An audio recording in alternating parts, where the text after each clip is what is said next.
Cinema కోసం ఎన్టీఆర్ గారు సన్నబడితే ఆయన మీద ట్రోలింగ్, మన బాలకృష్ణ గారు మాట్లాడితే ట్రోలింగ్, అల్లు అర్జున్ గారు నవ్వితే ట్రోలింగ్, సాయి ధర్మ తేజ్ గారు యాక్సిడెంట్ అయ్యి ఆయనకు మాట్లాడడానికి ఇబ్బందిగా ఉంటే దాని మీద కూడా ట్రోలింగ్.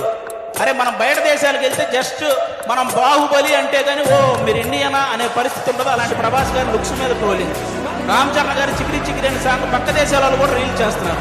అలాంటి ఆ స్టెప్పుల మీద ఇక్కడ ట్రోలింగ్. ఒకరు కాదు, విజయ్ దేవరకొండ గారి మీద మన ఇండస్ట్రీ వల్ల ట్రోలింగ్.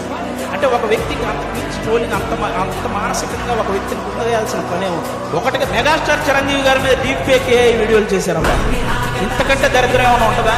నాకు తెలిసి ఆయన రికార్డులు కొట్టిన పోస్టర్లు గోడల మీద పడేటప్పుడు ఆ ట్రోలింగ్ చేసినప్పుడు వాళ్ళ అమ్మ కడుపులో కూడా పడి ఉండడు. అలాంటి వ్యక్తులు ఆయన 3 దశాబ్దాలు 1వ నంబర్ పొజిషన్లో ఉన్నప్పుడు ఇది అసలు ఒకటంటే ఇలా ఉంటుందని కూడా తెలియదు. మన తుఫాన్ వచ్చిన ఆయన సినిమాల కోసం మనం పరిగెత్తుకుంటూ వెళ్తున్నప్పుడు వాడికి నడవడం కూడా వచ్చి ఉండదు. అలాంటి వాడు వచ్చి మెగాస్టార్ చిరంజీవి గారి మీద ట్రోల్స్.